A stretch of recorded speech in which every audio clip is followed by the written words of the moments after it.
Hello and welcome to the News Brief GSN for Friday, May 31st, 2024. Thanks so much for tuning in to GSN. I hope you're having a great week. Sorry that there was not a GSN last week, just didn't get it done. All kinds of things are happening as we have now finished the school year and now are moving on to a summertime schedule. So on that note, just please note that on Fridays during summer, we're going to try something new. We're going to try to close the office at 1 p.m. on Fridays, starting in June.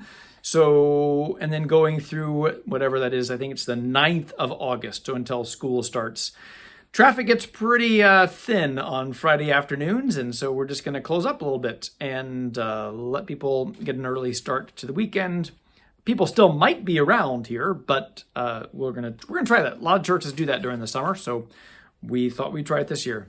So what else is happening? Well, the big news is finally, it's so exciting. We have a tentative delivery week for the organ, so that is very exciting. We have been in a lot of conversation this week about figuring out all the logistics. There are a couple snags that we've got to overcome, but we are looking at the week of June 17th to begin the installation of the organ. So that is very exciting.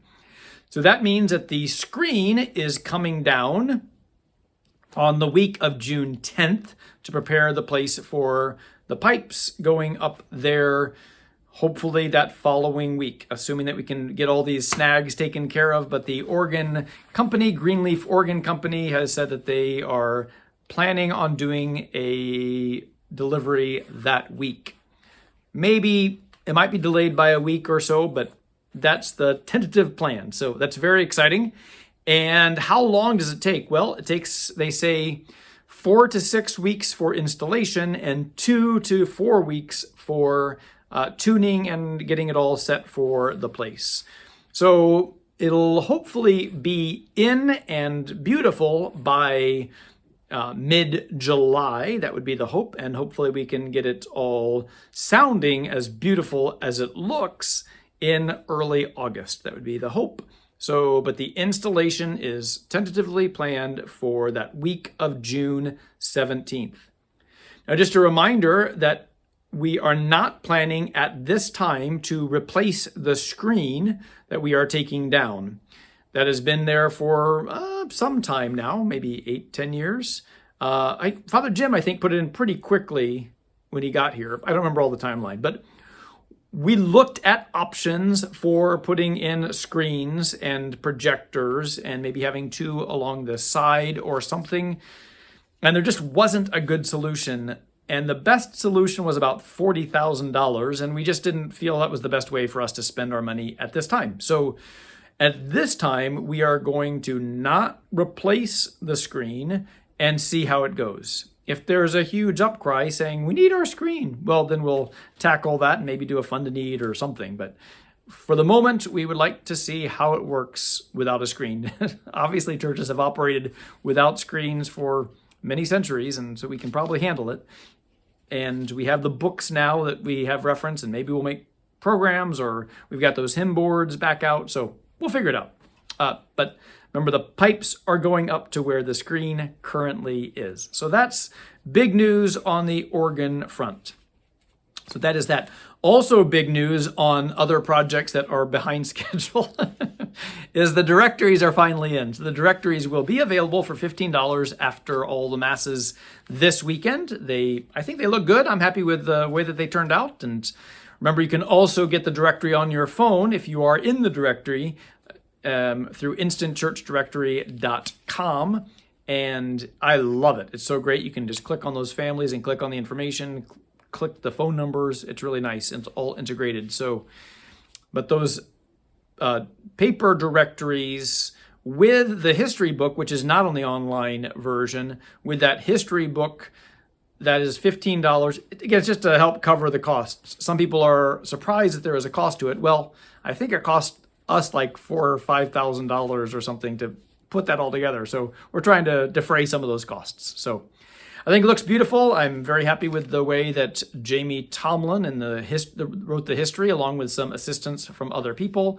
I think it came together very nicely. So I hope that you enjoy it. It took a lot of work, but I'm pretty pleased with the result. And I'm sorry that it's about 6 months later than I was planning on it being here, but it's here finally. So that will be available. And I think we'll have them available all the weekends of June. So those things are happening. What else is happening? Well, we have a reminder that this coming week, Father Immersman and I will be gone. We have our priest retreat. So we leave Monday. Well, I'll leave Monday morning. I'm going to go hang out with my sister in the morning. Father Immersman will be here around some during the day, maybe. But we start on Monday evening and go until Thursday afternoon. So we will be out of the office during that time. And so there will not be morning mass on Wednesday and Thursday and no Tuesday evening mass. We will be back for confessions and the Thursday evening mass that's in Spanish. So that is next week.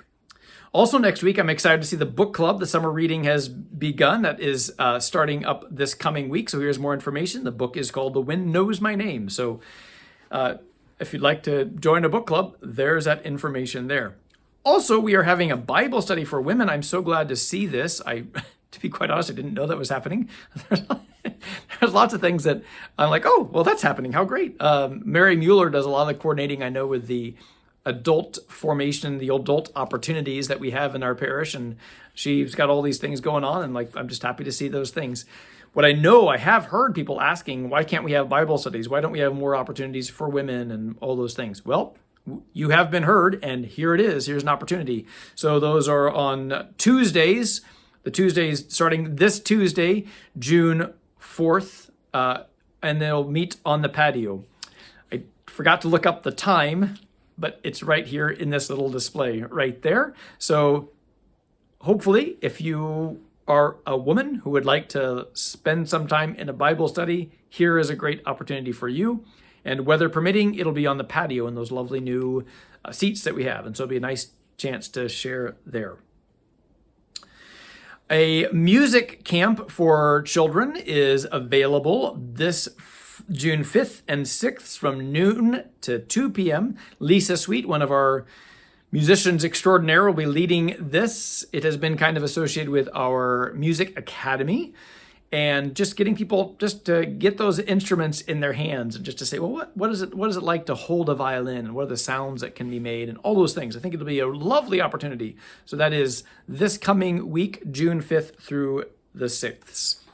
We are also having Vacation Bible School this year. I'm glad to have that back. The registration is closed for this year, but I'm very excited that's going to be another thing that's happening for this June. Blood drive is this Monday. We have the blood drive this Monday. And so if you have the opportunity to give blood, please do. And it's a great opportunity. There's always a great need. So please sign up through this link here this Monday, June 3rd. Next Sunday, there will be two opportunities that are both great opportunities. One is a looking at the many faces of the Blessed Virgin Mary. This is being hosted by Donna Hudeman, who has been, I don't know if she still is, but has been a docent at the Nelson Atkins Museum of Art. She is an old friend of mine from Curie of Ars.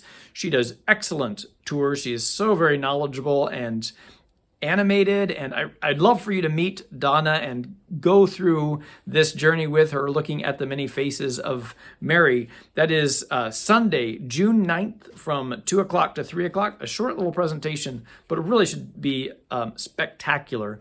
I'd really like to organize a group. She does great tours of the Christian art at the Nelson Atkins. I'd love to organize a group to go out there with her and have her expertise explaining many of the nuances of the art that is there. There is lots of Christian art there at the Nelson Atkins. It's really beautiful. I was just there, I think spring break I was there, and it's amazing.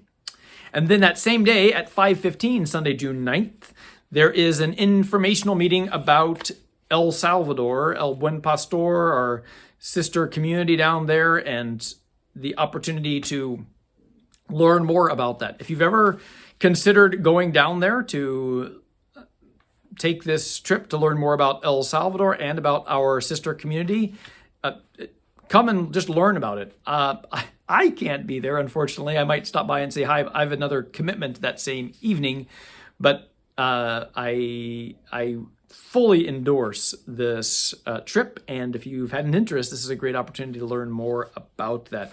I had a great trip when I was down there 2 weeks ago, and it was great to see the people again.